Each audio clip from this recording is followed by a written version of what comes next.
For decades, prophets warned it was coming. Jeremiah stood in the temple courts, crying out that judgment was at the door. The people laughed. The priests rejected him. The kings ignored him. God would never abandon his chosen city, they said. The temple guarantees our protection. Then, on a day that shattered history, the unthinkable happened, and Jeremiah watched his prophecies materialize into nightmare. The book of Lamentations is the only biblical text written from ground zero of fulfilled prophecy. This isn't prediction, it's documentation. 5 carefully structured acrostic poems, each letter of the Hebrew alphabet becoming a step deeper into catastrophe. But here's what scholars miss. Buried in chapter 3, at the exact mathematical center of the book, lies the most profound statement about God's character ever written.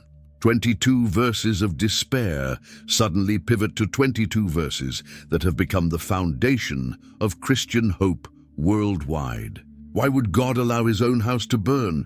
What happens when divine patience runs out? And how does a prophet find mercy in the midst of deserved judgment? The answers will challenge everything you thought you knew about God's love and justice. The book opens with a picture that breaks the heart. Jerusalem, the city that once overflowed with people, now sits completely alone. Chapter 1, verse 1 captures this tragic transformation. How deserted lies the city, once so full of people. How like a widow is she, who once was great among the nations. She who was queen among the provinces has now become a slave. Think about what this means.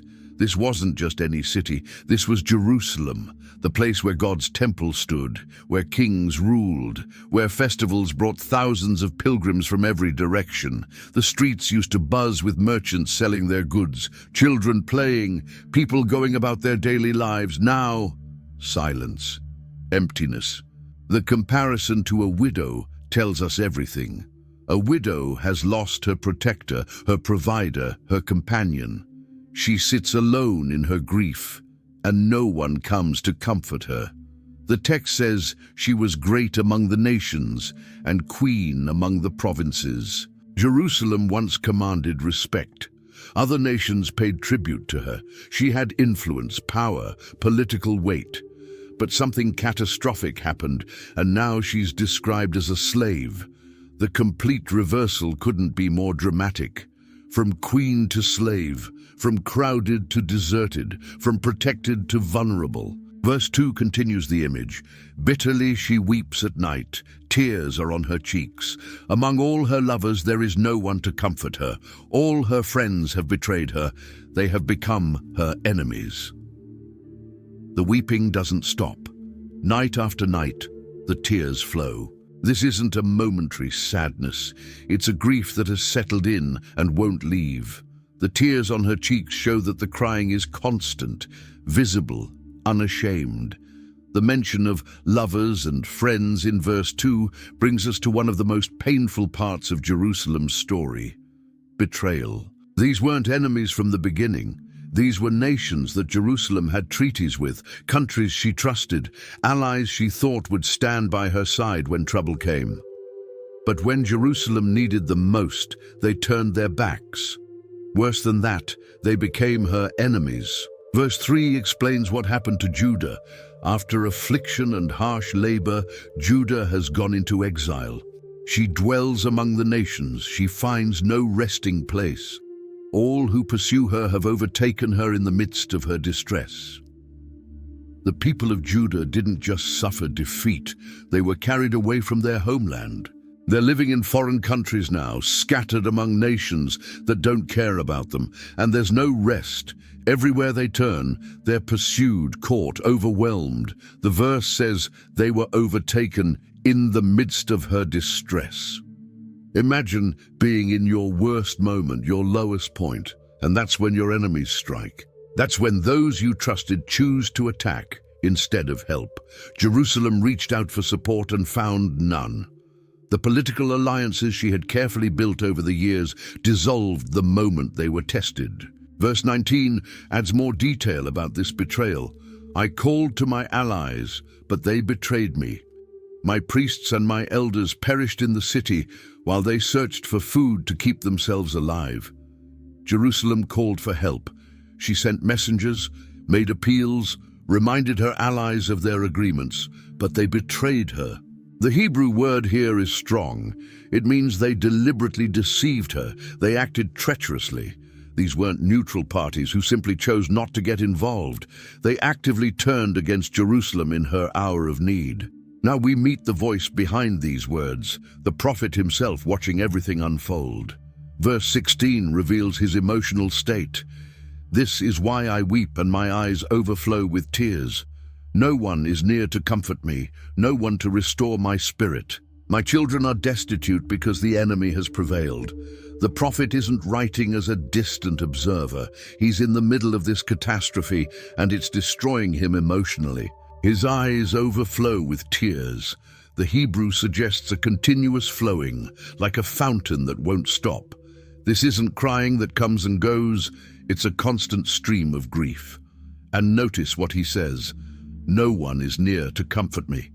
The loneliness isn't just Jerusalem's, it's personal. The prophet feels abandoned too. He mentions his children being destitute, which could refer to the literal children of Jerusalem, the people he shepherded and cared for, now left with nothing because the enemy won. The prophet's role makes this even more painful. He likely warned about this judgment.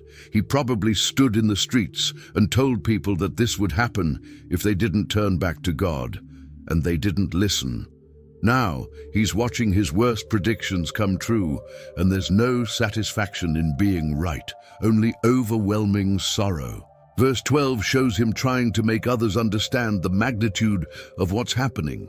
"Is it nothing to you, all you who pass by? Look around and see. Is any suffering like my suffering that was inflicted on me, that the Lord brought on me in the day of his fierce anger?" He's addressing people who might just walk by, glance at the ruins, and keep going. He's pleading with them to really look, to really see what happened here. This isn't ordinary suffering. This is something beyond normal human tragedy. While Jerusalem mourns, her enemies celebrate. Verse 7 paints a disturbing picture. In the days of her affliction and wandering, Jerusalem remembers all the treasures that were hers in days of old. When her people fell into enemy hands, there was no one to help her. Her enemies looked at her and laughed at her destruction. The timing makes it worse. In her moment of greatest vulnerability, when her people are falling into enemy hands, that's when the mocking begins. They're laughing at her destruction. These are people who saw Jerusalem's former glory, who knew what she once was, and now they're taking pleasure in watching her fall. The Hebrew word for laughed suggests scorn and derision. They're not just amused, they're actively mocking and ridiculing. Verse 10 shows how complete the violation was. The enemy laid hands on all her treasures. She saw pagan nations enter her sanctuary, those you had forbidden to enter your assembly. The most sacred space in Jerusalem was the temple, God's dwelling place among his people. There were strict laws about who could enter certain areas. Now foreign soldiers, people who don't worship the God of Israel, are walking through the sanctuary, taking whatever they want. It's not just military defeat, it's spiritual desecration. Verse 21 reveals what the enemies are saying. "People have heard my groaning, but there is no one to comfort me. All my enemies have heard of my distress. They rejoice at what you have done. May you bring the day you have announced, so they too may become like me." The enemies aren't silent in their triumph, they're vocal about it. They've heard Jerusalem's groaning, and it makes them happy. They rejoice specifically because God is the one who did this. They see it as proof that Jerusalem's God has abandoned her. Jerusalem wasn't just any city, it was beautiful, glorious, the pride of Israel. But now all that beauty is gone. Verse 6 states, "All the splendor has departed from daughter Zion. Her princes are like deer that find no pasture. In weakness they have fled before the pursuer." Splendor means glory, magnificence, beauty that makes people stop and stare. All of it gone, departed, left the city completely. The princes, who should be strong leaders, are compared to starving deer. Deer without pasture are desperate, weak, unable to defend themselves. These leaders have no strength left. They flee before their pursuers, but even their flight is feeble. There's no dignity in their escape, no valor in their retreat. They're simply too weak to do anything else. Verse 4 describes the physical emptiness. The roads to Zion mourn, for no one comes to her appointed festivals. All her gateways are desolate, her priests groan, her young women grieve, and she is in bitter anguish. The roads themselves are mourning. This poetic image shows that even the pathways that used to bring thousands of pilgrims to Jerusalem's festivals are now empty and sad. Gates that once opened to welcome worshippers now stand desolate. Priests who led celebrations now groan in despair. Young women who danced at festivals now grieve. Verse 10 mentioned the treasures being taken, but verse 11 shows the depth of the poverty. All her people groan as they search for bread. They barter their treasures for food to keep themselves alive. The people who once had plenty are now groaning as they hunt for basic food. They're so desperate they're trading away their valuable possessions, family heirlooms, precious items, just to get enough bread to survive one more day. The beauty and wealth are being sold off piece by piece just to avoid starvation. At this point in the chapter, the voice shifts. Jerusalem herself begins to speak, and what she says is crucial. Verse 8 contains her admission. Jerusalem has sinned greatly, and so has become unclean. All who honored her despise her, for they have all seen her naked. She herself groans and turns away in shame. She's not blaming others. She's not making excuses. She says directly, Jerusalem has sinned greatly. The word greatly matters. This wasn't small mistakes or minor failures. The sin was massive, serious, repeated. The result is that she's become unclean, ceremonially impure, spiritually defiled. Those who used to honor her now despise her because they've seen her nakedness, which in Hebrew culture represents complete shame and humiliation. Jerusalem groans and turns away, unable to face what she's become. Verse 9 continues her confession. Her filthiness clung to her skirts. She did not consider her future. Her fall was astounding. There was none to comfort her. The filthiness clinging to her skirts is a vivid image of sin that won't wash off, contamination that has become part of her. But here's the key phrase. She did not consider her future. Jerusalem lived in the moment, ignored the warnings, didn't think about where her choices were leading. She assumed tomorrow would always be like today. Her fall was astounding, meaning it shocked people. It was more severe than anyone imagined possible. Jerusalem the Great, Jerusalem the Strong, Jerusalem where God's temple stood, completely fallen. And once again, that painful refrain, there was none to comfort her. Verse 14 shows Jerusalem acknowledging God's role. My sins have been bound into a yoke. By his hands they were woven together. They have been hung on my neck, and the Lord has sapped my strength. He has given me into the hands of those I cannot withstand. She recognizes that her sins have become a yoke, a heavy burden around her neck, like what farmers put on oxen. And God himself wove this yoke, placed it on her. Her strength is gone because of him. He's the one who handed her over to enemies too strong for her to fight. Even in her confession, Jerusalem cries out for someone to see her pain. Verse 9 ends with her direct appeal. Look, Lord, on my affliction, for the enemy has triumphed. She's speaking to God now, asking him to look at what's happening. She's not denying she deserves it, but she's asking him to see how far the enemy has gone, how complete the triumph has been. Verse 11 ends with another plea. Look, Lord, and consider, for I am despised. Again, she asks God to look, to really consider what her state has become. The word despised means she's treated as worthless, as nothing. She's asking God to take notice of how low she's fallen. Verse 18 contains one of the most important verses in the chapter. The Lord is righteous, yet I rebelled against his commands. Listen, all you peoples, look on my suffering. My young men and young women have gone into exile. Even as she cries for compassion, she maintains her confession.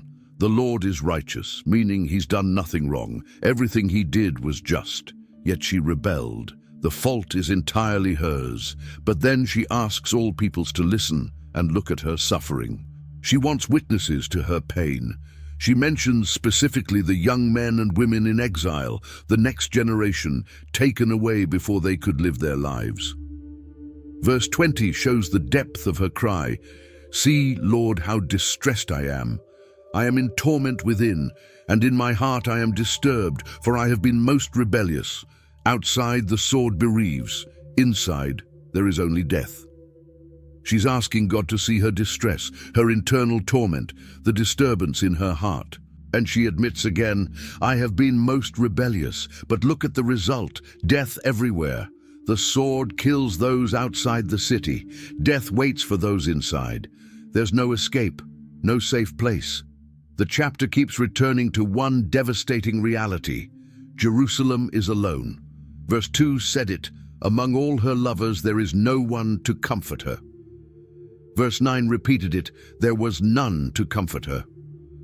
Verse 16 said it again, no one is near to comfort me, no one to restore my spirit. And verse 17 makes it even clearer. Zion stretches out her hands, but there is no one to comfort her.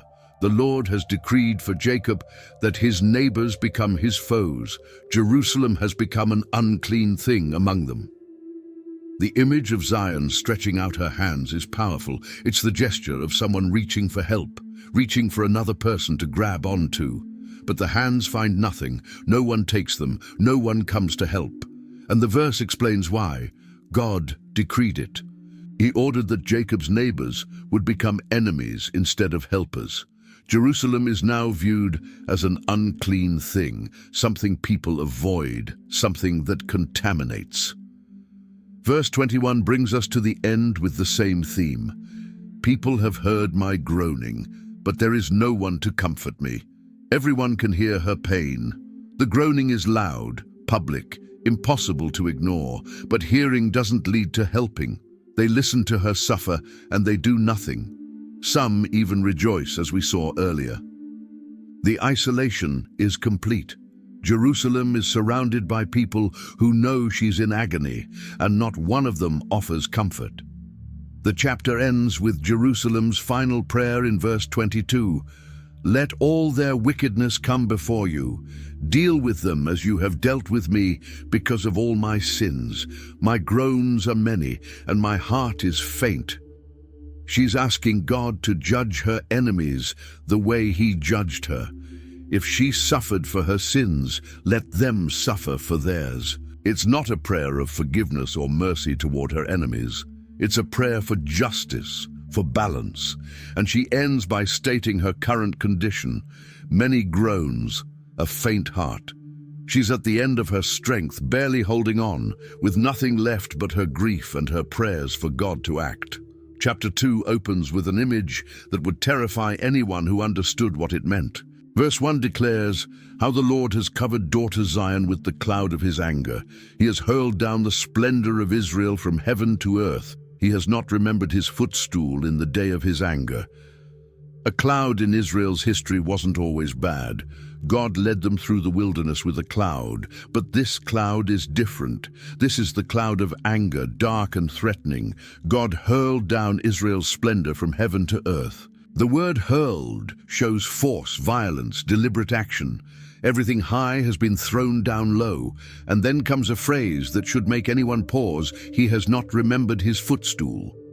The footstool refers to the Ark of the Covenant, the most sacred object in the temple, the place where God's presence dwelt among his people. In his anger, God didn't protect it. He didn't remember it, the thing that symbolized his closeness to Israel. He let it fall. Verse 2 continues, Without pity, the Lord has swallowed up all the dwellings of Jacob. In his wrath he has torn down the strongholds of daughter Judah. He has brought her kingdom and its princes down to the ground in dishonor. The phrase "without pity" is shocking. God, who is described throughout Scripture as compassionate and merciful, acted without pity here. He swallowed up dwellings, tore down strongholds, military fortresses that were supposed to be unbreakable. He brought the kingdom down to the ground in dishonor, stripping away any dignity or respect it once had. Verse 3 gets even more specific. In fierce anger, he has cut off every horn of Israel. He has withdrawn his right hand at the approach of the enemy. He has burned in Jacob like a flaming fire that consumes everything around it. The horn symbolizes strength and power. God cut off every single one, meaning he removed all of Israel's ability to defend herself. But here's what makes it worse. He withdrew his right hand. In battle, God's right hand was his power fighting for Israel. Now, as the enemy approaches, God pulls back. He's not fighting for them anymore. Instead, he's fighting against them like a fire that burns everything in its path. The destruction moves from the general to the specific, and nothing is more specific or more painful than what happened to the temple. Verse 4 describes God's position. Like an enemy, he has strung his bow. His right hand is ready. Like a foe, he has slain all who were pleasing to the eye. He has poured out his wrath like fire on the tent of daughter Zion. God is described as an enemy with a bow ready to shoot. He's called a foe. And he killed those who were pleasing to the eye, the young, the beautiful, those with their whole lives ahead of them. His wrath poured out like fire specifically on the tent of Zion, a reference to the tabernacle and temple. Verse 5 makes it explicit. The Lord is like an enemy. He has swallowed up Israel. He has swallowed up all her palaces and destroyed her strongholds. He has multiplied mourning and lamentation for daughter Judah. 3 times in these verses, God is compared to an enemy. He swallowed up Israel, the same language used for a monster devouring its prey. The palaces are gone, the strongholds are destroyed, and the result is multiplied mourning and lamentation, grief upon grief upon grief. Verse 6 focuses on the sacred spaces. He has laid waste his dwelling like a garden. He has destroyed his place of meeting. The Lord has made Zion forget her appointed festivals and her Sabbaths. In his fierce anger, he has spurned both king and priest. God destroyed his own dwelling place, the temple which took years to build, which was filled with gold and precious materials, which represented God's commitment to live among his people. He laid it waste like someone tears up a garden. The place of meeting where people came to worship is destroyed. The festivals are forgotten, the Sabbaths are ignored, and God has spurned, rejected, cast away both the king who ruled and the priest who served in his temple. Verse 7 gives more detail. The Lord has rejected his altar and abandoned his sanctuary. He has given the walls of her palaces into the hands of the enemy. They have raised a shout in the house of the Lord as on the day of an appointed festival. The altar where sacrifices were made, rejected. The sanctuary where prayers were offered, abandoned. Enemy soldiers are now inside the temple and they're shouting. Their victory cries echo in the same space where songs of worship used to rise. The verse compares their shouting to the noise of an appointed festival, which is a painful irony. The temple is full of sound again, but it's the wrong sound from the wrong people. The spiritual leaders who were supposed to guide the people and intercede with God are now dead. Verse 20 asks a horrifying question. Look, Lord, and consider, whom have you ever treated like this? Should women eat their offspring, the children they have cared for? Should priest and prophet be killed in the sanctuary of the Lord? The question about priests and prophets being killed in the sanctuary shows how complete the violation was. These men weren't killed in battle outside the city. They were killed inside the temple itself, in the holy place where they served. The sanctuary was supposed to be a place of refuge, a place of safety. The priests and prophets should have been protected there, but they weren't. They fell where they stood, in the very place they had dedicated their lives to serving God. The question, "Whom have you ever treated like this?" suggests this level of judgment is unprecedented. Even in past judgments, God had never gone this far. Verse 14 addresses the prophet specifically, though in a different context. The visions of your prophets were false and worthless. They did not expose your sin to ward off your captivity. The prophecies they gave you were false and misleading. This explains part of why the judgment was so severe. The prophets who were supposed to warn the people instead gave them false hope. They said everything would be fine when it wouldn't be. They gave misleading prophecies that made people think they were safe when they were in terrible danger. Instead of exposing sin so people could repent, they covered it up with pleasant lies. One of the most heartbreaking aspects of the siege appears in verse 11. My eyes fail from weeping, I am in torment within. My heart is poured out on the ground because my people are destroyed, because children and infants faint in the streets of the city. The prophet's eyes are failing from crying so much.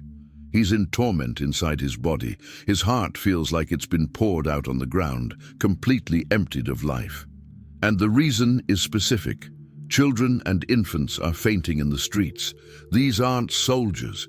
They're not the people who made the decisions that led to this judgment. They're children who don't understand what's happening, infants who can't even ask for food properly. They're collapsing in the streets from hunger and weakness. The image is unbearable. Little ones who should be playing, learning, growing, instead lying in the streets too weak to stand. Verse 12 continues, They say to their mothers, Where is bread and wine? As they faint like the wounded in the streets of the city, as their lives ebb away in their mother's arms. The children are crying out for bread and wine, basic food and drink. They're asking their mothers, trusting that mothers can fix everything, that mothers have answers, but the mothers have nothing to give. The children faint like wounded soldiers, which is a devastating comparison. Soldiers get wounded in battle by choice, knowing the risks. These children are casualties of a war they didn't choose and couldn't escape. The phrase, as their lives ebb away in their mother's arms, shows the final moments. The mothers are holding them, trying to comfort them, but they can only watch as life slowly leaves their children's bodies. There's nothing more they can do. No food to offer, no water to give. Just the helpless grief of watching death take their babies. Verse 20 contains a question so terrible that it almost shouldn't be written. Should women eat their offspring, the children they have cared for? This isn't hypothetical. During severe sieges in ancient times, when people were trapped inside city walls with no food coming in, the unthinkable sometimes happened. Starvation drove people to absolute madness. Mothers, whose instinct is to protect and nourish their children, were reduced to such desperate hunger that they did the unimaginable. The verse says, the children they have cared for, which makes it worse. These weren't strangers. These were the babies they had nursed, the toddlers they had fed, the children they had raised with love. The phrase emphasizes the relationship, the bond, the care that had existed. And now that's all been destroyed by starvation so complete that it broke the most fundamental human instinct, a mother's love for her child. This was actually prophesied in Deuteronomy as one of the curses that would come if Israel abandoned God's covenant. It was the worst-case scenario. The thing that showed judgment had reached its absolute maximum. And now it's happened. The theoretical curse has become horrible reality. Verse 12 showed children asking mothers for food. Verse 20 shows what happens when the starvation continues beyond all endurance. The mothers have no answers to give. They have no bread, no wine, no food of any kind. And in the absolute extremity of hunger, some crossed a line that should never be crossed. The text doesn't describe it in detail. It just asks the question, letting the horror speak for itself. We touched on this briefly, but verse 14 deserves full attention. The visions of your prophets were false and worthless. They did not expose your sin to ward off your captivity. The prophecies they gave you were false and misleading. The prophets were supposed to be God's messengers, the ones who heard from him and told the people what he said. But these prophets were giving false visions, messages that didn't come from God at all. The word worthless is important. Their visions had no value, no substance, no truth. They were empty words that sounded spiritual but meant nothing. These prophets stood in front of crowds and said, "Peace, peace," when there was no peace. They said God would protect Jerusalem no matter what, that the temple's presence guaranteed safety, that the enemy wouldn't succeed.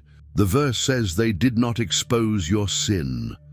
That was their job. A true prophet's role included pointing out where people had gone wrong, calling them to repentance, showing them the consequences of continuing in rebellion. But these false prophets didn't do that.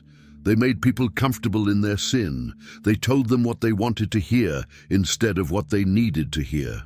If they had exposed the sin, they could have warded off captivity. There was still time. God gave warnings. He sent true prophets like Jeremiah, who did tell the truth. But the false prophets drowned out the true ones. They were more popular because their message was easier to hear. And their false, misleading prophecies helped lead the nation into the disaster that was now happening. They bear responsibility for what happened because they failed to do their job. The enemies aren't silent observers. They're active participants in mocking Jerusalem's fall. Verse 15 describes their reaction. All who pass your way clap their hands at you. They scoff and shake their heads at daughter Jerusalem.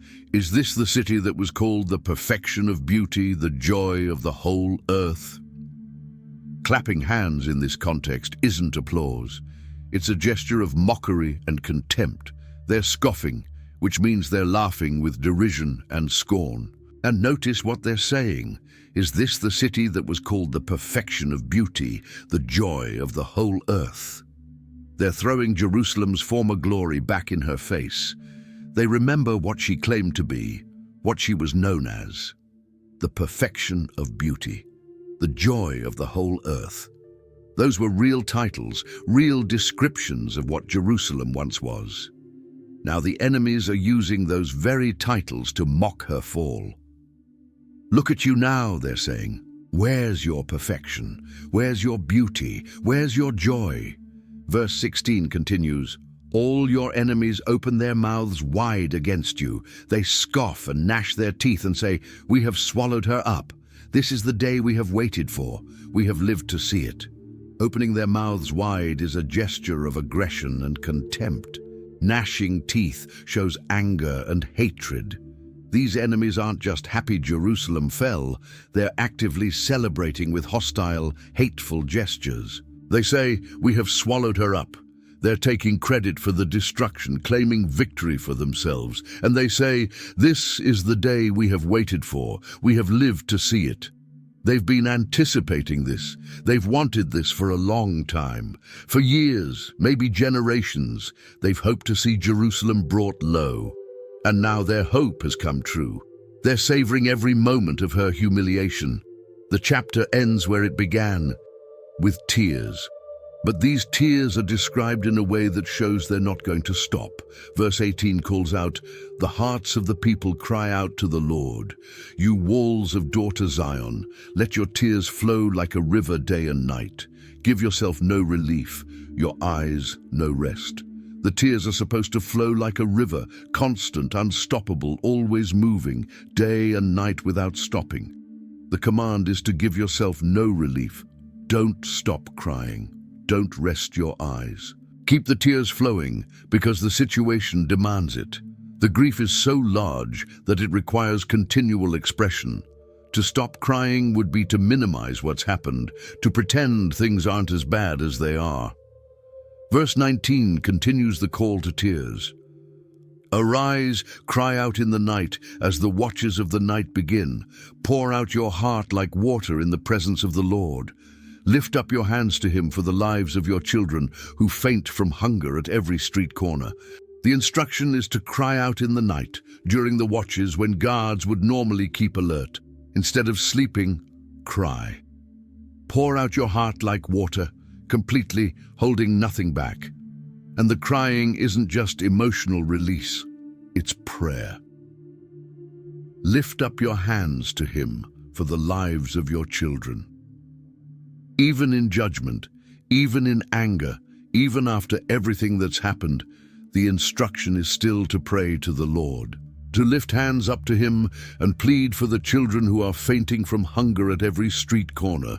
The crying becomes intercession, grief becomes prayer, tears become a language of desperate appeal to the God who brought this judgment.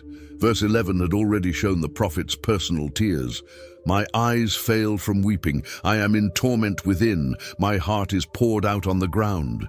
His eyes are literally failing. He's cried so much that his vision is affected. He's in physical torment from the emotional pain. His heart is poured out like something liquid emptied from a container. And all of this is because of what he sees happening to his people, especially to the children. Chapter 3 shifts dramatically. Instead of describing the city, a single voice speaks in first person, I am the man. Verse 1 begins, I am the man who has seen affliction by the rod of the Lord's wrath. This is personal testimony. One man speaking about what he's experienced under God's anger. The rod of wrath is an instrument of punishment, and this man has felt every blow. Verse 2 continues, He has driven me away and made me walk in darkness rather than light. God didn't just allow darkness, He actively drove this man into it, made him walk there. The contrast matters, not in light, but in darkness. Light represents guidance, safety, understanding, hope. Darkness is confusion, danger, blindness, despair. And this man has been forced to walk in that darkness. Verse 3 adds intensity. Indeed, he has turned his hand against me again and again, all day long. The word again and again shows repetition. This isn't a single moment of judgment. It's continuous, relentless, happening all day long. God's hand, which could protect and bless, has turned against him. Every moment brings another strike, another weight, another reminder that God is opposing him. Verse 6 uses powerful imagery. He has made me dwell in darkness like those long dead. This isn't temporary darkness like nighttime that ends with dawn. This is the darkness of the grave, the darkness of death, the kind of darkness that doesn't lift. He's been placed among those who died long ago, shut away from life and light. The comparison to the dead shows how complete his separation feels, cut off from everything living, everything good. The suffering moves from spiritual to physical. Verse 4 describes bodily deterioration. He has made my skin and my flesh grow old and has broken my bones. The skin and flesh growing old means premature aging, the body breaking down before its time. This isn't natural aging from living a long life. This is being aged by suffering, worn down by constant affliction. And the bones being broken shows structural damage, the very frame of the body being shattered. Verse 5 continues the physical assault. He has besieged me and surrounded me with bitterness and hardship. The language of siege, which applied to Jerusalem as a city, now applies to this individual. He's surrounded, trapped with bitterness and hardship, pressing in from every side. There's no direction he can turn to find relief. Every angle is blocked. Verse 7 describes the imprisonment. He has walled me in, so I cannot escape. He has weighed me down with chains. Physical walls prevent movement. Chains add weight, restrict freedom, mark someone as a captive. The man is trapped with no possibility of escape. The walls are too high, too strong. The chains are too heavy. Whatever strength he might have had to break free is insufficient against what God has put in place. Verse 11 uses animal imagery. He dragged me from the path and mangled me and left me without help.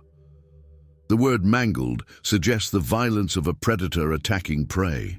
He was dragged off his path, the way he was walking, the direction he was going, and torn apart, and then left, abandoned, with no help coming, no rescue arriving, just lying there mangled and alone.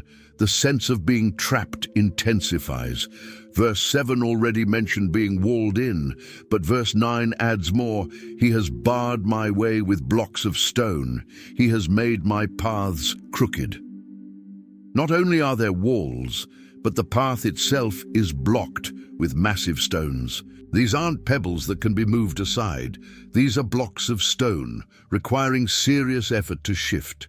And even if he could move them, the paths have been made crooked. There's no straight way out. Every route twists and turns, leading nowhere. Verse 53 describes an even more extreme form of confinement. They tried to end my life in a pit and threw stones at me. A pit is a hole in the ground, often used as a prison or trap. To be thrown into a pit means complete helplessness. You can't climb out on your own. The walls are too steep, too high, and they threw stones at him while he was down there. People standing at the top, hurling stones down on someone who has no way to dodge or protect himself. Verse 54 continues, "The waters closed over my head, and I thought I was about to perish. Now there's water filling the pit. It's rising, covering his head, making it impossible to breathe. This is drowning. The most primal fear of suffocation, of life being choked off. He thought death was certain. There was no air, no way to survive. The end seemed to have come." Verse 8 had already mentioned another form of blocked access. "Even when I call out or cry for help, he shuts out my prayer." His cries don't reach anywhere. The prayers hit a wall and stop. This is spiritual confinement matching the physical. He can't escape physically and he can't reach God spiritually. Every avenue is blocked. Every door is shut. Every possibility of rescue or relief is closed off. The blocked prayers deserve deeper attention. Verse 8 stated it clearly. "Even when I call out or cry for help, he shuts out my prayer." The man is praying. He hasn't given up on calling to God. He cries for help.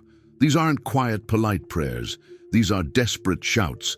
But God shuts them out, blocks them, refuses to let them through. Verse 44 uses different imagery for the same reality. "You have covered yourself with a cloud so that no prayer can get through." The cloud here isn't the cloud of God's presence that guided Israel.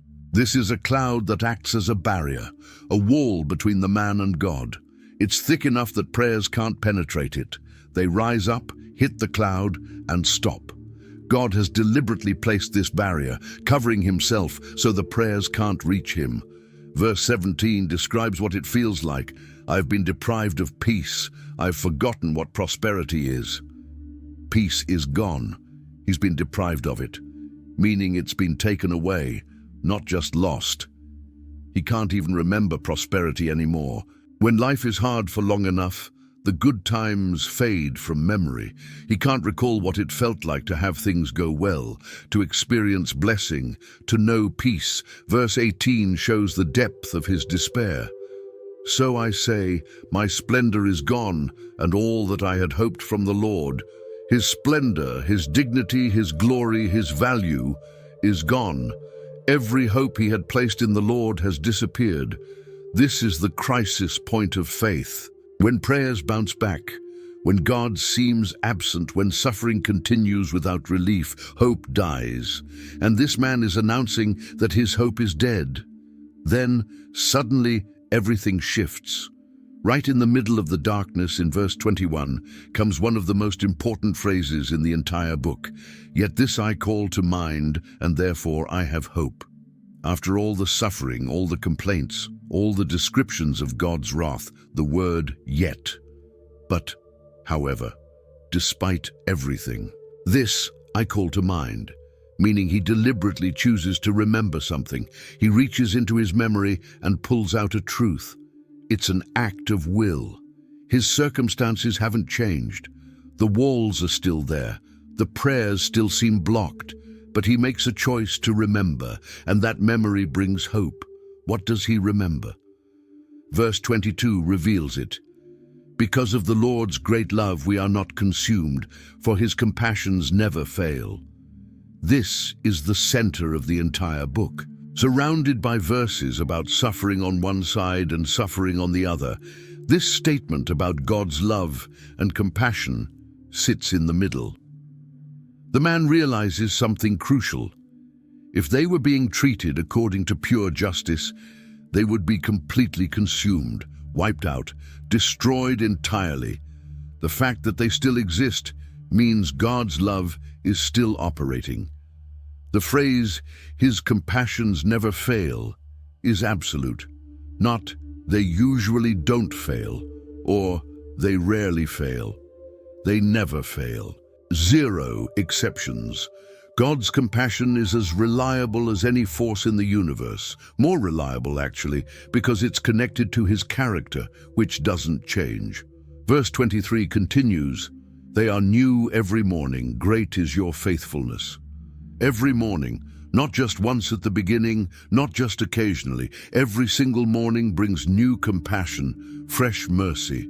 Yesterday's compassion was sufficient for yesterday. Today requires new compassion, and it's there.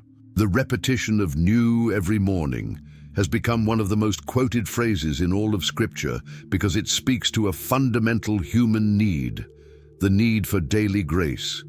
The concept of new mercies deserves fuller attention. Verse 23 said they come every morning. But what does that mean practically? It means that God's mercy isn't a limited resource that gets used up. It's not like a bank account that depletes. Every sunrise brings a fresh supply. No matter what happened yesterday, no matter how badly someone failed or how deeply they suffered, the morning brings new mercy. The phrase, "Great is your faithfulness," connects to this. God's faithfulness is what guarantees the new mercies. He's faithful to his own character, faithful to his promises, faithful to his nature as a compassionate God. That faithfulness is great. It's large, significant, weighty. It can be counted on absolutely. Verse 24 shows the man's response. "I say to myself, the Lord is my portion, therefore I will wait for him." He's preaching to himself, declaring truth to his own soul. The Lord is my portion means God himself is the inheritance, the possession, the treasure. Not God's gifts, not what God can provide, God himself.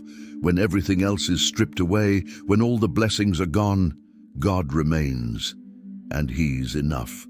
Therefore I will wait for him. The decision to wait flows from the reality that God is his portion. If God is all he has and all he needs, then waiting for God makes sense.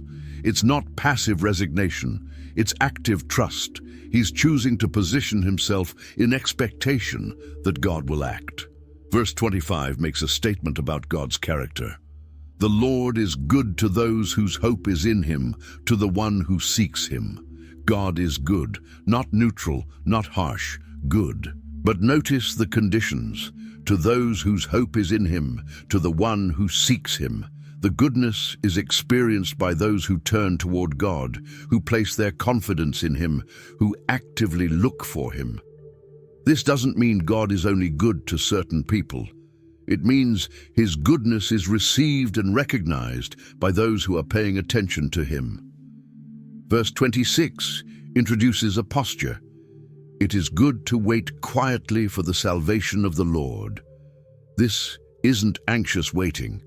It's not restless pacing or constant complaining. It's quiet waiting. There's a calmness to it, a peace in the waiting itself. The salvation hasn't come yet, that's why waiting is necessary. But the waiting can be good. The process itself has value. Verse 27 adds something surprising. It is good for a man to bear the yoke while he is young. A yoke is a burden, a load, a weight. And the verse says it's good to bear it while young. Why? Because learning to carry weight early builds strength, develops character, creates endurance that will be needed later. Young people often resist discipline, but the man who learns to bear a yoke while young will be stronger as he ages. Verse 28 continues the picture. Let him sit alone in silence, for the Lord has laid it on him. Sitting alone in silence is the opposite of running around trying to fix everything. It's acceptance. It's stillness. It's being quiet before God. The reason given is important, for the Lord has laid it on him. This burden didn't come randomly. It came from God with purpose. If God laid it there, sitting under it in silence is appropriate. Verse 29 gives a specific posture. Let him bury his face in the dust. There may yet be hope. Burying the face in dust is a sign of humility, of submission, of recognizing how low someone has fallen. But notice the phrase at the end. There may yet be hope. Even in the dust, even at the absolute bottom, hope remains possible. The word may doesn't guarantee it, but it leaves the door open. Hope isn't dead, it's yet to come. Verse 30 continues, let him offer his cheek to one who would strike him, and let him be filled with disgrace. This sounds like Jesus' teaching about turning the other cheek. It's not fighting back, not defending oneself, not seeking revenge. It's accepting the strike, accepting the disgrace. This requires incredible strength. It's harder to not fight back than to fight. Verse 31 gives the reason this posture makes sense, for no one is cast off by the Lord forever. This is crucial. The discipline isn't permanent. The rejection isn't eternal. Forever is specifically denied. There's an end coming. The suffering has a limit. God hasn't abandoned forever. He's disciplining temporarily. Verse 32 explains what happens next. Though he brings grief, he will show compassion. So great is his unfailing love. The grief and the compassion both come from the same God. He brings grief. He doesn't deny responsibility for it, but he will show compassion. Future tense. It's coming, and the motivation is his unfailing love. The love that never fails is what guarantees the compassion will come. Verse 33 reveals something about God's heart, for he does not willingly bring affliction or grief to anyone. The word willingly is key. God doesn't enjoy causing pain. He doesn't take pleasure in making people suffer. It's not his preference, not his desire, not his will, in the sense of what makes him happy. When affliction comes from God, it's purposeful but not joyful for him. He does it because it's necessary, not because he wants to. Verse 37 asks a rhetorical question. Who can speak and have it happen if the Lord has not decreed it? The answer is no one. Nothing happens without God's decree. This could be frightening, but in context it's comforting. It means the suffering isn't random chaos. It's not meaningless accident. God decreed it, which means it has purpose, it has limits, and it will end when God says it ends. Verse 38 continues, Is it not from the mouth of the Most High that both calamities and good things come? Both. Not just the good comes from God while the bad comes from elsewhere. Both calamities and good things flow from the same source. This is complete sovereignty. God is in control of everything, including the hard things. And if he controls the calamities, he can also control their duration and their outcome. The discipline that seems crushing now is still under God's hand, which means it can still lead to hope. Chapter 4 opens with a shocking image. Verse 1 declares, How the gold has lost its luster, the fine gold become dull, the sacred gems are scattered at every street corner. Gold doesn't naturally lose its luster. It's one of the few metals that doesn't tarnish or corrode. For gold to become dull means something catastrophic happened. This isn't natural decay. This is destruction so severe that even gold, the most precious metal, looks worthless. The fine gold has become dull. The distinction between regular gold and fine gold matters. Fine gold is the purest, the most valuable, the most carefully refined. If even that has lost its shine, nothing retains value. The sacred gems being scattered at street corners shows how completely things have been overturned. Gems that belonged in the temple, that were part of the priest's garments, that were carefully guarded and honored, now lie in the dirt where people walk. Treasures treated like trash.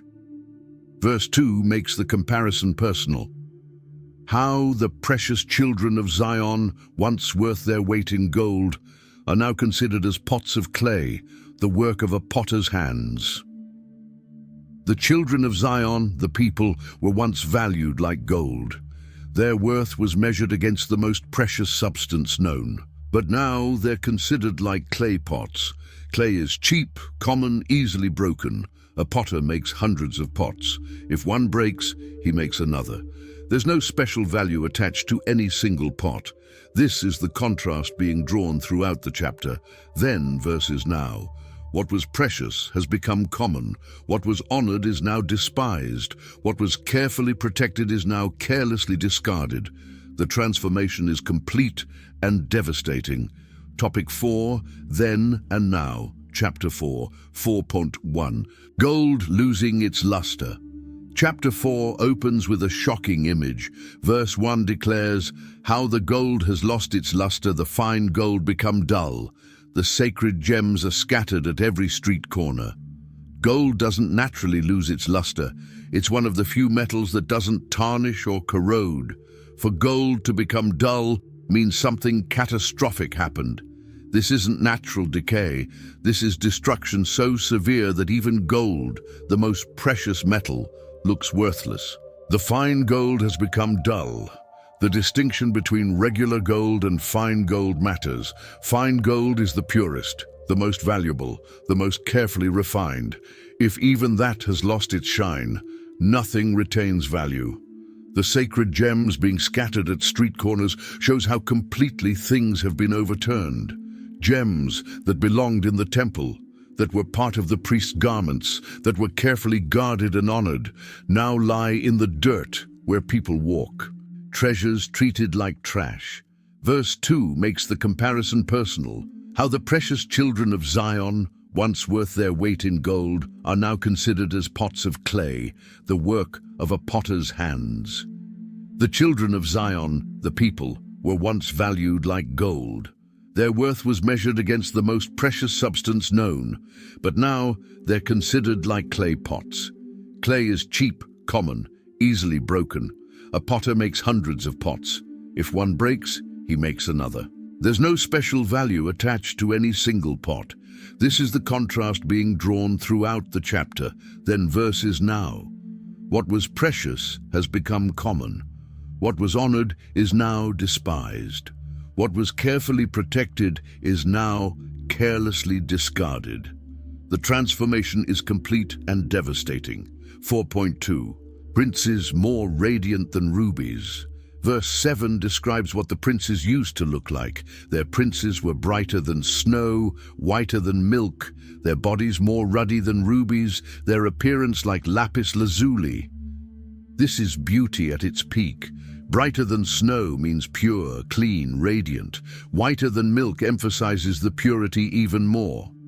The description, more ruddy than rubies, refers to healthy skin with good color, the glow of someone well-fed and well cared for. Rubies are deep red, precious stones. To be compared to them means having that rich, healthy appearance. Lapis lazuli is a deep blue stone, highly valued in the ancient world. Saying their appearance was like lapis lazuli suggests something striking, something that caught the eye, something beautiful and rare.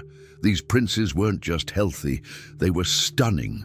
They represented the best of Jerusalem's people, strong, beautiful, impressive in every way. Verse 8 shows what they look like now. But now they are blacker than soot. They are not recognized in the streets. Their skin has shriveled on their bones. It has become as dry as a stick. Blacker than soot means covered in grime, darkened by suffering, the opposite of the brightness they once had. They're not recognized in the streets. People who knew them can't even identify them anymore. The transformation is so severe that familiar faces have become unrecognizable. Their skin has shriveled on their bones. This is the language of extreme starvation, when the body has no fat left, no muscle left, the skin pulls tight against the skeleton, bones become visible, prominent, defining the shape of the body. The comparison to a dry stick emphasizes how all moisture, all life, all vitality has been drained away. They're living, but barely. The contrast to verse 7 couldn't be sharper, from radiant and ruby red to shriveled and stick-like. Verse 10 contains one of the most horrifying statements in all of Scripture.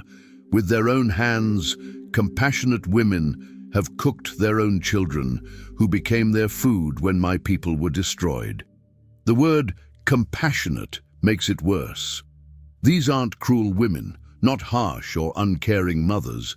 These are compassionate women, women whose natural instinct is to nurture, to protect, to care for their children. But starvation drove them beyond all natural instinct. The phrase, "with their own hands," emphasizes their direct involvement. They prepared the food themselves. They did the unthinkable thing with their own hands. And what they prepared was their own children, the babies they had given birth to, the children they had nursed and raised. Those children became their food, not someone else's food, their own. The verse ends with context, "when my people were destroyed." This happened during the final destruction of Jerusalem, during the siege when no food could come into the city and everything inside had been consumed. This was the absolute bottom, the worst possible outcome of judgment. It fulfilled the curse warned about in Deuteronomy 28:53-57, where Moses said, if they abandoned the covenant, things would get so bad that people would eat their own children. The text doesn't give details about how this happened or how many times it happened.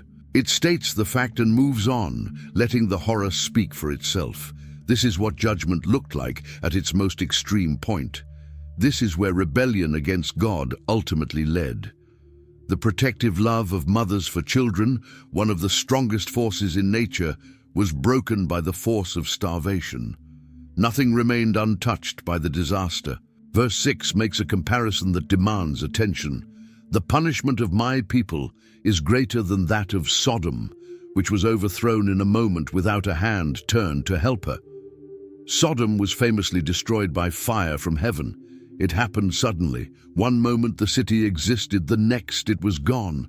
The phrase, without a hand turned to help her, means the destruction was so quick that no one could do anything. No rescue attempts, no chance to save anyone, just instant annihilation. But now the verse says Jerusalem's punishment is greater.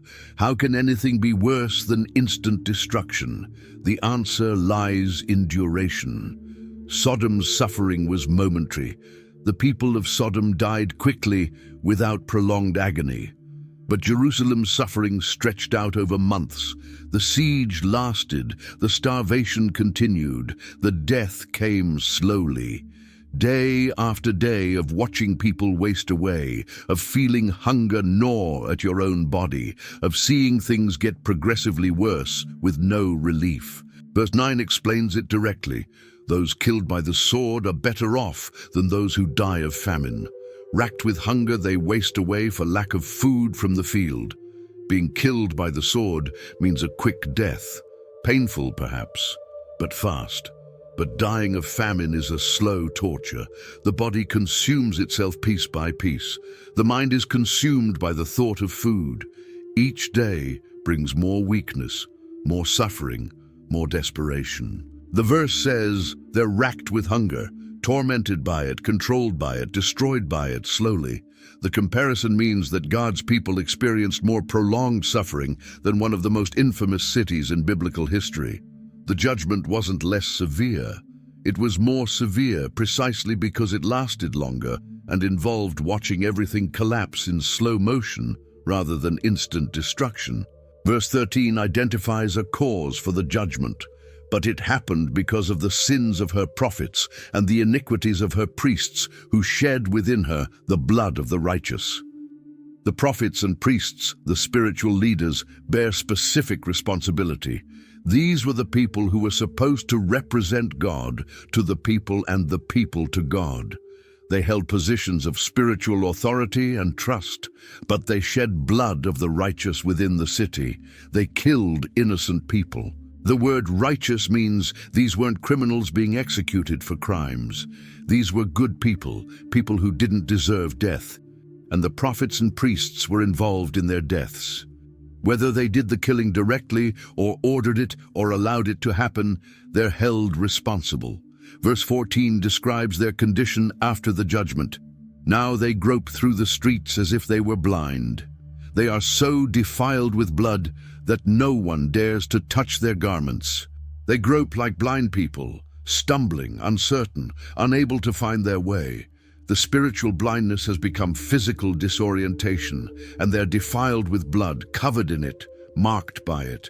The blood of those they killed or failed to protect now stains them visibly. No one dares to touch their garments. In Israel's law, touching blood made someone ceremonially unclean. These priests, who were supposed to be clean so they could serve in the temple, are now so covered in blood that approaching them would contaminate anyone who came near. They've become the opposite of what they were called to be. Instead of making others clean, they make others unclean. Instead of bringing people to God, they drive people away. Verse 15 shows how people respond to them. Go away, you are unclean. People cry to them, away, away, don't touch us. When they flee to other nations, people say they can stay here no longer. Even in exile, even when they try to find refuge in foreign countries, they're rejected. Their reputation has spread. Everyone knows what they did. The guilt follows them everywhere. No nation wants to harbor them. They're cast out again and again, finding no place to rest. Verse 20 speaks about the king with language that shows how much hope had been placed in him. The Lord's anointed, our very life breath, was caught in their traps. We thought that under his shadow we would live among the nations. The king is called the Lord's anointed, meaning God had chosen him, set him apart, given him authority to rule. The phrase, our very life breath, shows how essential he was to the people. They saw him as necessary for their survival, like breathing. They thought that under his shadow they would live safely, even among hostile nations. The shadow represents protection, shelter, security. As long as the king was there, providing that covering, they believed they would survive. This was their confidence, their security, their plan for the future. But the verse says, he was caught in their traps. The king fell. He was captured by the enemy. The very person they thought would protect them became a prisoner himself. How could they live under his shadow if he was captured? How could he provide protection while trapped in enemy hands? The hope they placed in him proved unable to save them or himself. This likely refers to King Zedekiah, who tried to escape when Jerusalem fell but was captured by the Babylonians. His sons were killed in front of him, then his eyes were put out, and he was taken to Babylon in chains. The anointed king, the one bearing God's special appointment, ended as a blind prisoner. The shadow that was supposed to protect collapsed entirely. Everyone who trusted in him found their trust misplaced. Verse 21 addresses a neighboring nation. Rejoice and be glad, daughter Edom, you who live in the land of Uz. But to you also the cup will be passed. You will be drunk and stripped naked. Edom was related to Israel. The Edomites descended from Esau, Jacob's brother. But instead of helping during Jerusalem's destruction, Edom rejoiced. They were glad to see their relatives fall. They celebrated Jerusalem's pain. The verse tells them to rejoice and be glad, but it's sarcastic. Go ahead, celebrate. Enjoy this moment, because the statement doesn't end there. But to you also, the cup will be passed. The cup represents God's judgment. Jerusalem drank from it. They experienced the full weight of God's anger. But Edom thinks they're exempt. They think they can watch from the sidelines, mocking and celebrating without consequences. The verse promises they're wrong. The same cup that Jerusalem drank will come to them. They'll be drunk from it, overwhelmed, unable to stand, completely overcome by judgment. And they'll be stripped naked, their shame exposed, their vulnerability revealed, their false sense of security removed. What they watched happen to Jerusalem will happen to them. Verse 22 contrasts Jerusalem's situation with Edom's. Your punishment will end, daughter Zion. He will not prolong your exile. But he will punish your sin, daughter Edom, and expose your wickedness. Jerusalem's punishment has a limit. It will end. The exile won't last forever. There's a finish line, a point where God says enough and brings restoration. This is mercy within judgment. The judgment is real, but it's not eternal. But Edom's sin will be punished. Their wickedness will be exposed. They thought they got away with something. They thought celebrating Jerusalem's fall had no consequences. They were wrong. God saw their response. He noted their lack of compassion, their mockery, their joy at their brother's suffering, and he will hold them accountable for it. Verse 22 contains a promise that frames everything. Your punishment will end, daughter Zion. He will not prolong your exile. After chapters describing catastrophic judgment, this verse announces an endpoint. The punishment isn't permanent. The exile won't last forever. God will not keep extending it indefinitely. There's a completion coming, a moment when he'll say the price has been paid.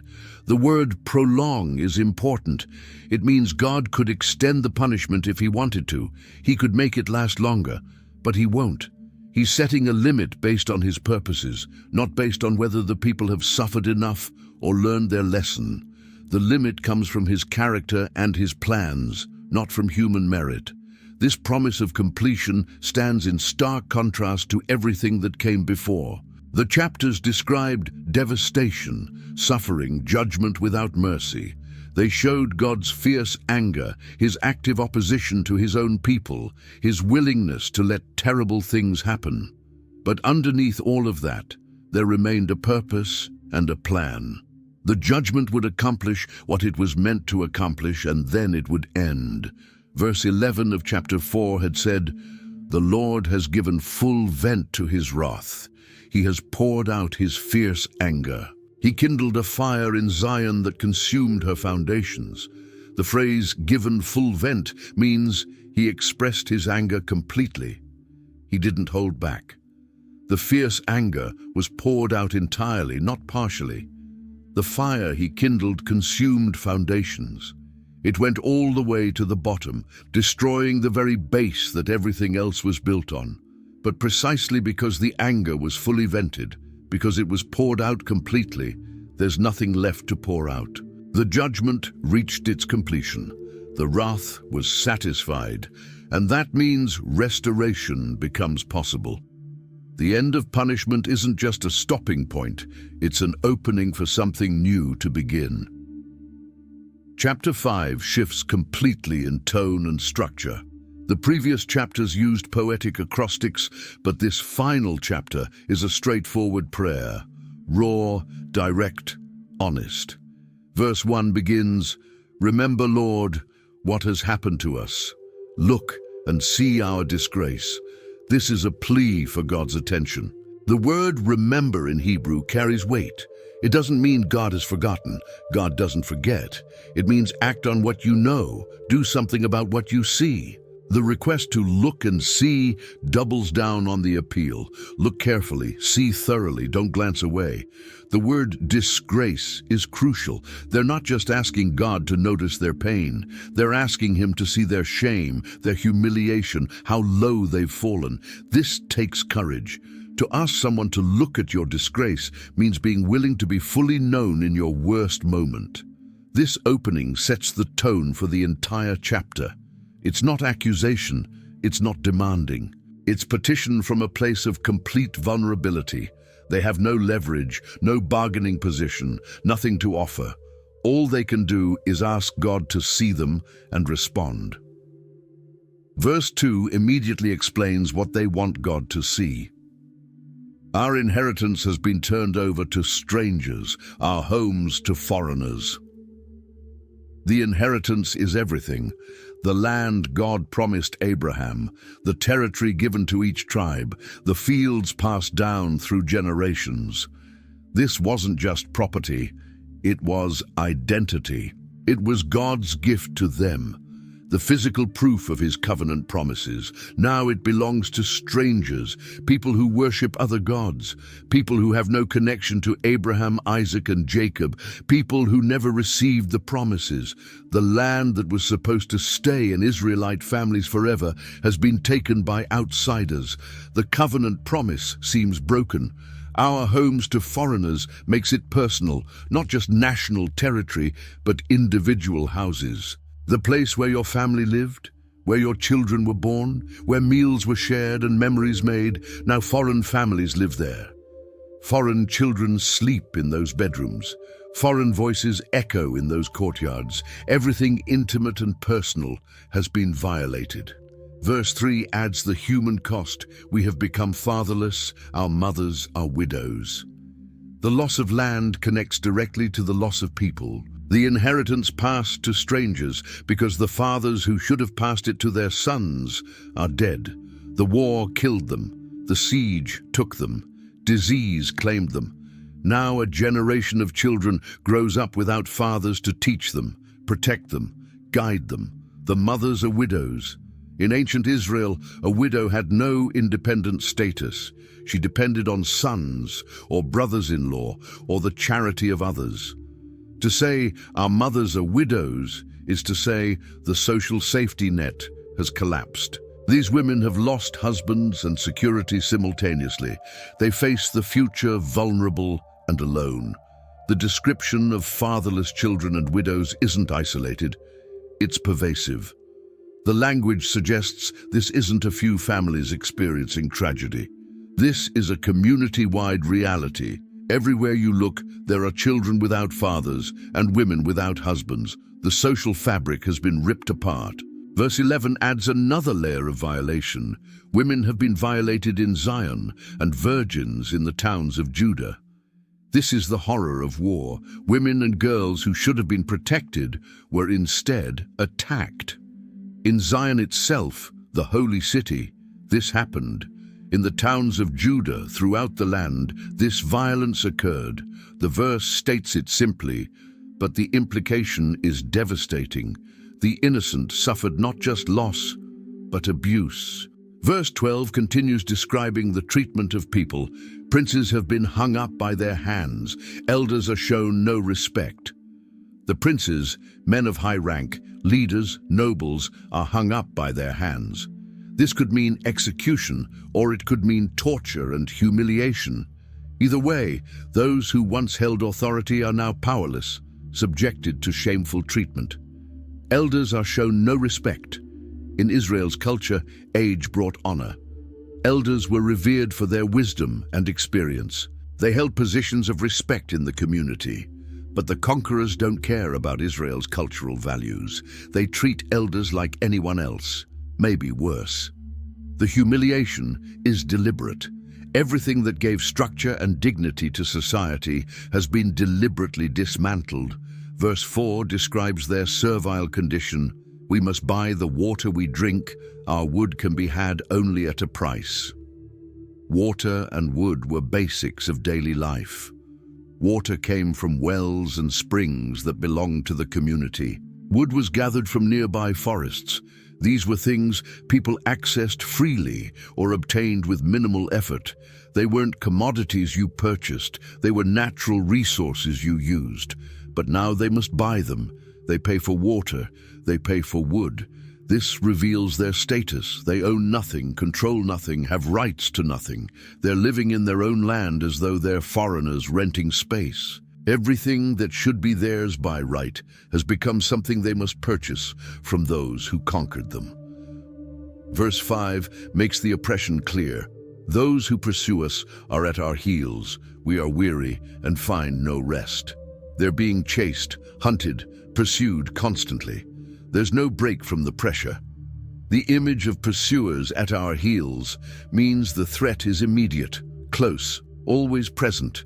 They can't relax. They can't let their guard down.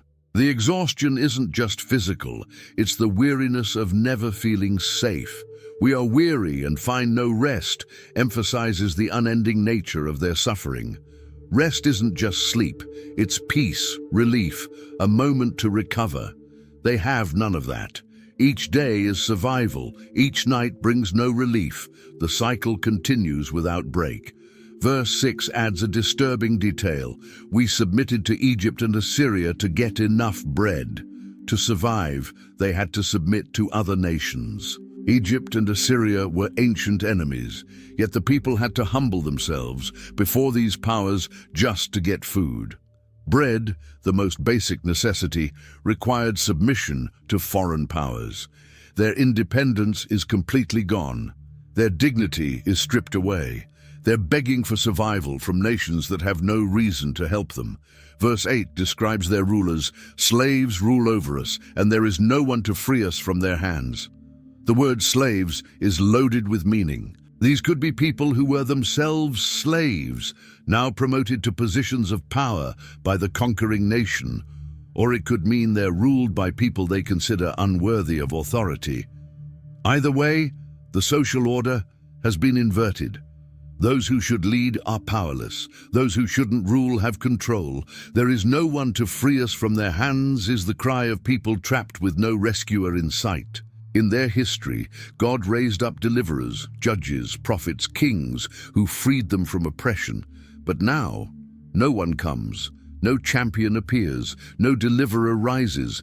They're stuck under the rule of those they despise with no hope of freedom. Verse 15 captures the emotional devastation. Joy is gone from our hearts. Our dancing has turned to mourning. Joy hasn't decreased, it's gone, completely departed. The heart, which should be the source of emotions both high and low, feels nothing but sorrow now. Joy used to live there, but it packed up and left. Dancing turned to mourning. This is total reversal. Dancing represents the peak of celebration, weddings, victories, festivals. It's movement, energy, life at its fullest. Mourning is the opposite, stillness, weeping, death's shadow. Where there used to be celebration, now there's only grief. The contrast couldn't be sharper. Verse 14 shows how community life has stopped. The elders are gone from the city gate. The young men have stopped their music. The city gate was the hub of community life. Elders sat there to conduct business, settle disputes, make decisions, teach the younger generation. It was where wisdom was shared and justice was administered. Now the elders are gone, either dead or in exile or too broken to fulfill their role. Young men stopped their music. Music was the soundtrack of daily life. Work songs, love songs, worship songs. Young men played instruments, sang, created the audio backdrop that made life feel alive. But now, silence. The music has stopped because there's nothing to sing about. The instruments are put away. The songs are forgotten. Life has become so grim that music feels impossible. Verse 16 states, "The crown has fallen from our head." The crown represents everything they once were: chosen people, royal priesthood, nation set apart by God. It crowned them with honor, dignity, special status. But it has fallen, dropped from their head to the dirt. The thing that made them special, that set them apart, that gave them identity, gone. The image of the fallen crown deserves deeper exploration. Verse 16 continues immediately after mentioning the crown. "Woe to us, for we have sinned." This connection is crucial. The crown didn't fall by accident. It didn't slip off. Their sin knocked it off. They understand the cause and effect relationship now.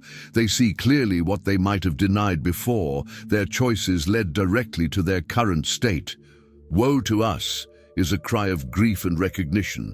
It's not blaming God. It's not blaming circumstances. It's acknowledging personal and corporate responsibility.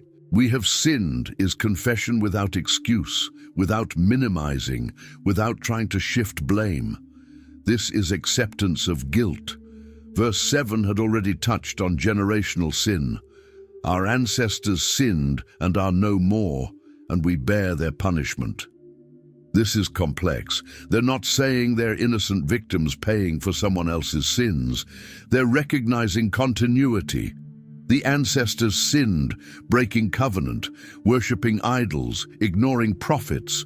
Those ancestors are dead now. But the current generation bears the consequences of those choices, while also making their own sinful choices. The verse doesn't excuse personal responsibility. It acknowledges historical reality. Sin has consequences that ripple through time.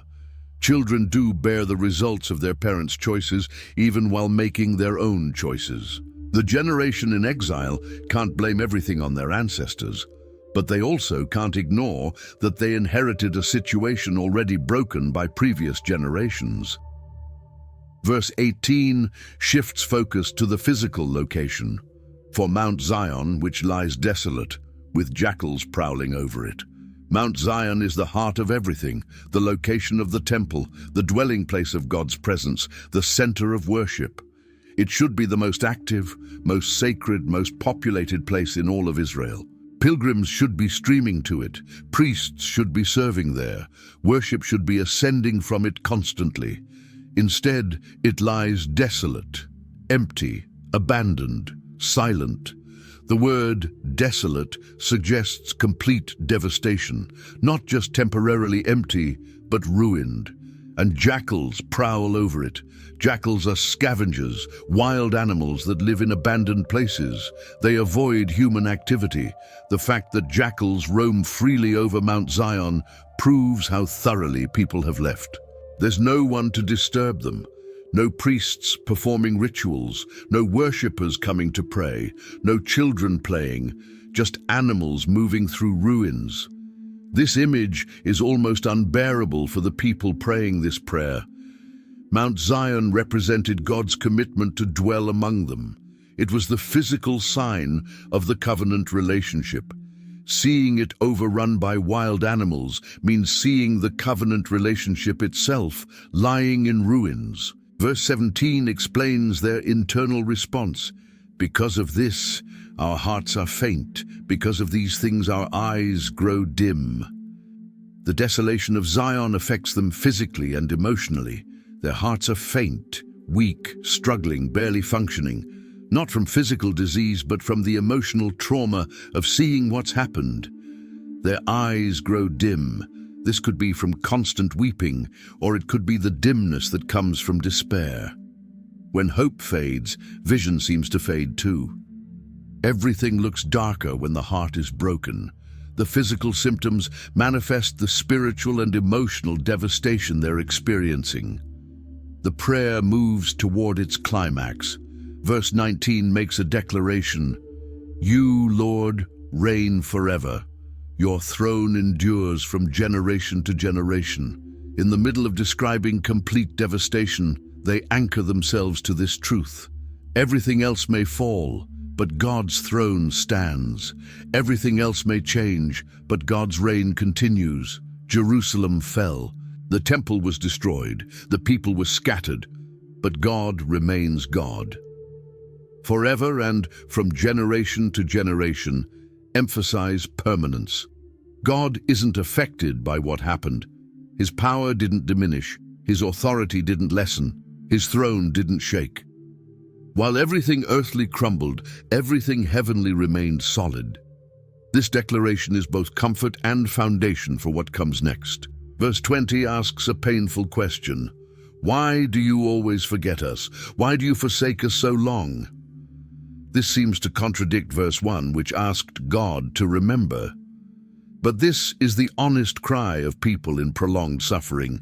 It feels like God has forgotten. It feels like He's forsaken them. The question, why do you always forget us, comes from people who feel perpetually abandoned. Why do you forsake us so long, emphasizes duration. If the forsaking was brief, maybe they could endure it. But it's gone on so long. The exile stretches out. The suffering continues. Day after day, month after month, year after year. When will it end? The question isn't accusation. It's the plea of people at the end of their endurance. Verse 21 is the heart of the prayer. Restore us to yourself, Lord, that we may return. Renew our days as of old. This is what they're really asking for. Not just better circumstances, not just return to the land. Restore us to yourself. Bring us back into relationship with you. The broken relationship with God is the core problem. Everything else flows from that. Fix the relationship, and everything else becomes possible. That we may return shows they want to come back. They're ready to turn around, to come home, to resume walking with God. But they recognize they can't do it on their own. They need God's action. They need Him to make restoration possible. They can't restore themselves to Him. He must restore them to Himself. Renew our days as of old asks for restoration of blessing. The old days weren't perfect, but they were better than this. They had land, they had the temple, they had community. They experienced God's presence and provision. Make our days like that again. Give us back what we lost. Let us experience once more what we threw away through our sin. But the prayer ends with uncertainty. Verse 22 concludes, unless you have utterly rejected us and are angry with us beyond measure. The word unless introduces doubt. What if restoration isn't coming? What if God's rejection is permanent? What if His anger has no limit, no endpoint, no boundary? This final verse leaves everything hanging. There's no answer provided, no assurance given, no promise of restoration stated. The book ends with a question mark, with fear, with wondering if the rejection might be final. And yet, the very act of praying this prayer suggests hope hasn't completely died. They're still talking to God, still asking, still believing He might answer. The uncertainty is real, but so is the prayer. And prayer itself is an act of faith that someone is listening. If this journey through Lamentations opened your eyes to something new, hit that subscribe button so you won't miss our next deep dive into Scripture. Share this video with someone who needs to know that God's compassion never fails, even in their darkest hour. And let me know in the comments, what verse from Lamentations spoke to you most powerfully? Remember, weeping may last for the night, but joy comes in the morning. God's faithfulness is great, and His mercies are new every day.